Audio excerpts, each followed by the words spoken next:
വിശദമായ വാർത്തയിലേക്കാണ്. വയനാട് പുൽപ്പള്ളിയിൽ ആസിഡ് ആക്രമണത്തിൽ 14-കാരിക്ക് ഗുരുതരമായി പൊള്ളലേറ്റു. പുൽപ്പള്ളി പ്രിയദർശിനി ഉന്നതിയിലെ പെൺകുട്ടിക്കാണ് പരിക്കേറ്റത്.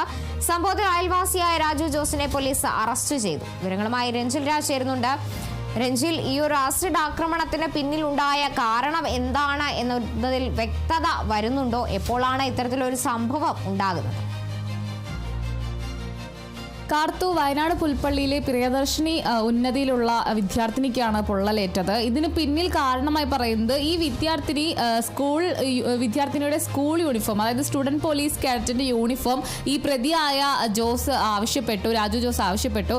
എന്നാൽ വിദ്യാർത്ഥിനി ഇത് കൊടുക്കാൻ സമ്മതിച്ചില്ല. അതിലുള്ള ഒരു പ്രതികാരമാണ്, അല്ലെങ്കിൽ അതിൽ പ്രകോപിതനായാണ് ഇത്തരത്തിൽ ആസിഡ് ആക്രമണം നടത്തിയതെന്നാണ് നിലവിൽ അറിയാൻ സാധിക്കുന്നത്. ഇയാൾക്ക് മാനസികമായി ബുദ്ധിമുട്ടുണ്ട്, അല്ലെങ്കിൽ മാനസികമായി വിഭ്രാന്തി ഉള്ളതായാണ് ഒരു വിവരം ലഭിക്കുന്നത്. ഇയാളെ ഇപ്പോൾ പോലീസ് കസ്റ്റഡിയിൽ എടുത്തിരിക്കുകയാണ്. ഇന്നലെ വൈകുന്നേരമാണ് ഇത്തരത്തിൽ ഒരു സംഭവം ഉണ്ടായത്. വിദ്യാർത്ഥിനിക്ക് നേരെ, സ്കൂൾ വിട്ട് വന്ന വിദ്യാർത്ഥിനിക്ക് നേരെ വീട്ടിൽ കയറി ആസിഡ് ഒഴിക്കുകയായിരുന്നു. അതിൽ ഗുരുതരമായി പരിക്കേറ്റ വിദ്യാർത്ഥിനിയെ അപ്പം തന്നെ വയനാട് മാനന്തവാടി ആശുപത്രിയിൽ പ്രവേശിപ്പിച്ചിരുന്നു. എന്നാൽ അവിടെ നിന്നും ഈ പരിക്ക് ഗുരുതരമായതിനെ തുടർന്ന് കോഴിക്കോട് മെഡിക്കൽ കോളേജിലേക്ക് മാറ്റുകയായിരുന്നു. കണ്ണിനും കഴുത്തിലും മുഖത്തും ഗുരുതരമായി പൊള്ളലേറ്റിട്ടുണ്ടെന്നാണ് അറിയാൻ സാധിക്കുന്നത്. എന്തായാലും നിലവിൽ കുട്ടിയെ കോഴിക്കോട് മെഡിക്കൽ കോളേജിലേക്ക് മാറ്റിയിട്ടുണ്ട്. അവിടെയായിരിക്കും ഇനി കൂടുതൽ ശസ്ത്രക്രിയകൾ ഉൾപ്പെടെയുള്ള കാര്യങ്ങൾ നടക്കുക. കാരണം കണ്ണിൽ പരിക്കേറ്റുള്ളതുകൊണ്ട് തന്നെ ഇനി ശസ്ത്രക്രിയ വേണ്ടി വരുമോ എന്നുള്ള കാര്യത്തിലൊക്കെ തന്നെ ഡോക്ടർമാരുടെ നിർദ്ദേശം ആരായേണ്ടതുണ്ട്. എന്തായാലും ഈ ഒരു കേസിൽ ഈ പ്രതിയെ അറസ്റ്റ് ചെയ്തിട്ടുണ്ട്. പ്രതി ഈ ഒരു പെൺകുട്ടിയുടെ അയൽവാസിയാണ്. അതുപോലെ തന്നെ മറ്റ് പ്രകോപനങ്ങളൊന്നും തന്നെ ഇല്ലാതെയാണ് ഇത്തരമൊരു ആക്രമണം ഉണ്ടായത്. അത് വീട് കയറി ആക്രമിക്കുകയായിരുന്നു. സ്കൂൾ വിട്ട് വീട്ടിൽ വന്ന സമയത്താണ് ഈ ഒരു ആക്രമണം ഉണ്ടാകുന്നത്.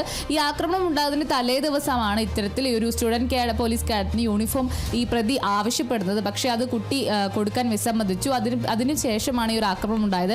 എന്തായാലും ദാരുണമായ ഒരു സംഭവം തന്നെയാണ്, അല്ലെങ്കിൽ ഒരു അപ്രതീക്ഷിതമായ ഒരു ആക്രമണം തന്നെയാണ് ഉണ്ടായിരിക്കുന്നത്. ഇയാളെ ഇപ്പോൾ പോലീസ് ചോദ്യം ചെയ്ത് വരികയാണ്. മറ്റെന്തെങ്കിലും കാരണമുണ്ടോ എന്നുള്ളതൊക്കെ തന്നെ ചോദിക്കുന്നുണ്ട്. നിലവിൽ പോലീസ് പറയുന്ന വിവരമാണ് ഇയാൾക്ക് മാനസികമായി പ്രശ്നമുണ്ട് എന്നുള്ളത്. മറ്റ് വിവരങ്ങളൊന്നും തന്നെ ലഭ്യമായിട്ടില്ല. എന്തായാലും കുട്ടിയെ ആശുപത്രിയിൽ പ്രവേശിപ്പിച്ചിട്ടുണ്ട്, വിദഗ്ധ ചികിത്സയ്ക്ക് കൊണ്ടുപോയിട്ടുണ്ട്.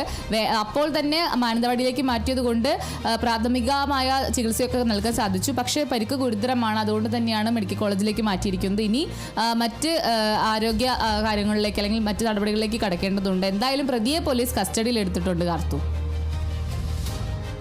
ശരി. വയനാട് പുൽപ്പള്ളിയിലാണ് 14-കാരിക്ക് ആസിഡ് ആക്രമണം ഉണ്ടായത്. സംഭവത്തിൽ പെൺകുട്ടിക്ക് ഗുരുതരമായി പൊള്ളലേറ്റിട്ടുണ്ട്. പുൽപ്പള്ളി പ്രിയദർശിനി ഉന്നതിയിലെ പെൺകുട്ടിക്കാണ് ഇത്തരത്തിൽ എന്തായാലും പരിക്കേറ്റിട്ടുള്ളത്. അയൽവാസിയായ രാജുവിനെ ഇപ്പോൾ പോലീസ് അറസ്റ്റ് ചെയ്തിട്ടുണ്ട്. രഞ്ജിൽ രാജാണ് വിവരങ്ങൾ നൽകിയത്.